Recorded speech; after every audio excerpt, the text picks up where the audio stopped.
नमस्कार, Ayurveda for all मध्ये मी doctor Sheetal Lomte आपले स्वागत करते। उन्हाळ्यामध्ये शरीरातील उष्णता ही नॅचरली वाढत असते। तसेच काही व्यक्तींना 12ही महिने शरीरातील उष्णता वाढीचा हा त्रास असतो।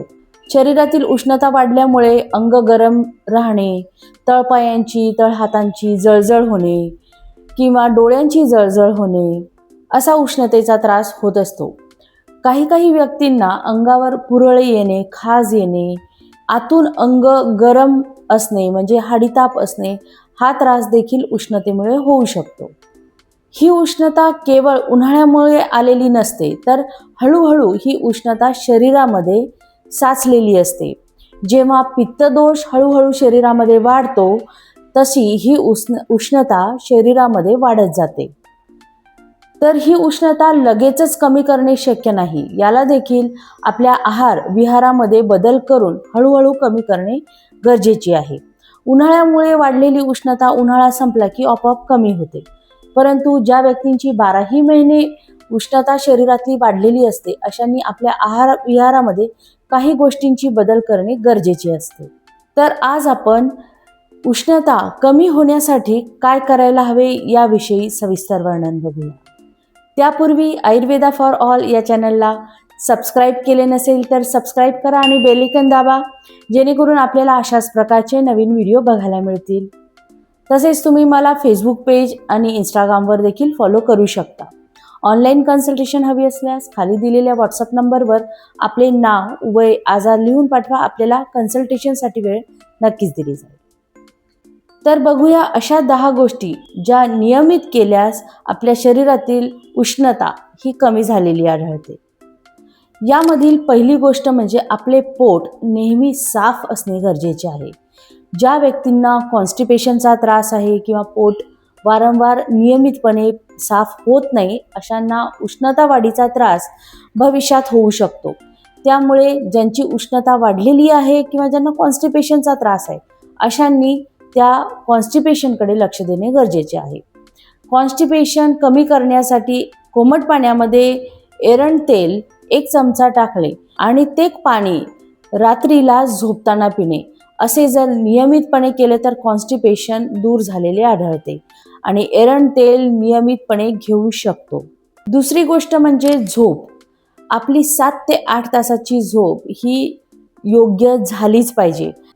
1 किंवा 2 दिवस आपली झोप नाही झाली तर काही हरकत नाही, परंतु जर जागरण खूप जास्त प्रमाणात होत असेल आणि व्यक्तीची झोप ही 4 ते 5 तासच होत असेल, तर त्याला उष्णतेचा त्रास पुढे चालून होऊ शकतो किंवा सध्या जर त्याला उष्णतेचा त्रास होत असेल तर त्या व्यक्तींनी आपली 7 ते 8 तासाची झोप पूर्ण घ्यावी, तर शरीरातील उष्णता नक्कीच कमी होईल। तिसरी गोष्ट आहे जी आहारातील थोडेफार बदल आहेत। जसे आहारामध्ये पातळ असा आहार जास्त प्रमाणात घेणे म्हणजे लिक्विड डाएट जास्त असणे। आहारामध्ये फळे, फळांचा रस, नारळ पाणी, निंबू पाणी, दूध, तूप, ताक यांचे नियमितपणे सेवन करावे। यामुळे शरीरातील उष्णता कमी व्हायला मदत होते। अगदी 1-2 दिवस घेतल्याने ही उष्णता कमी होणार नाही, तर आपल्या आहारात नियमितपणे हे पदार्थ असले तर उष्णता कमी होते। तसेच लिक्विड डाएट देखील आपल्या आहारामध्ये जास्त प्रमाणात घ्यावा। चौथी गोष्ट म्हणजे रात्रीला 1 ग्लास पाण्यामध्ये 1 चम्मच धनेपूड, 1 चम्मच जिरेपूड हे टाकून घ्यावे आणि सकाळी उठल्यानंतर हे पाणी गाळून अनशनपोटी प्यावे। असे नियमितपणे 5 ते 6 महिने करावे आणि असे केल्याने आपल्या शरीरातील उष्णता कमी झालेली आढळते। 5वी गोष्ट म्हणजे सकाळ संध्याकाळ 1-1 चम्मच गुलकंद खावे। यामुळे शरीरातील वाढलेली उष्णता कमी व्हायला मदत होते। ज्यांना 12ही महिने त्रास होतो उष्णतेचा, अशांनी तर आवर्जूनच खावे। उष्णतेमुळे जी हातापायांची जळजळ होते, तळहात तळपाय यांची जळजळ होते, ही कमी करण्यासाठी हातापायांना चंदन आणि कापूर यांचा लेप लावावा।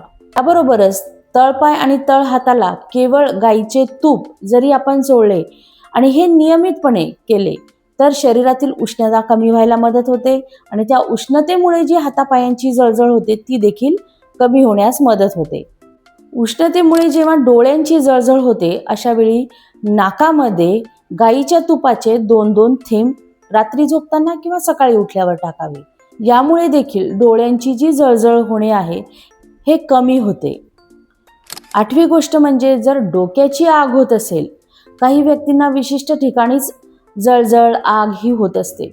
ज्यांना डोक्यांची जळजळ होते, डोक्याला आग होते, अशांनी जर खोबरेल तेलाच्या साहाय्याने डोक्याची मालिश केली, नियमितपणे डोक्याला खोबरेल तेल लावले तर डोक्याची जळजळ कमी होते. परंतु शरीराच्या आतून जी साठलेली जळजळ कमी होण्यासाठी बाकीच्या नियमांचे देखील पालन करणे गरजेचे आहे. आणि 9वी गोष्ट म्हणजे की ज्या व्यक्तींना सर्वांग दाह आहे, म्हणजे सगळ्या अंगाचीच आग होते, अशांनी तळपायाला मात्र रात्री झोपताना खोबरेल तेलाच्या साहाय्याने मालिश करावी. खोबरेल तेलाऐवजी आपण तुपाचा देखील वापर आपण मालिशसाठी करू शकतो. खोबरेल तेल किंवा तुपाच्या साहाय्याने तळपायाला नियमितपणे जर मालिश केली तर शरीरातील उष्णता ही कमी व्हायला मदत होत असते. तर अशा प्रकारे ह्या 9 गोष्टी जरी आपण नियमितपणे केल्या तर आपल्या शरीरातील उष्णता निश्चितच कमी झालेली आढळते. तर आपल्याला आजचा व्हिडिओ कसा वाटला मला कमेंटमध्ये लिहून नक्की पाठवा. व्हिडिओ आवडल्यास लाईक करा, शेअर करा आणि सबस्क्राईब करा.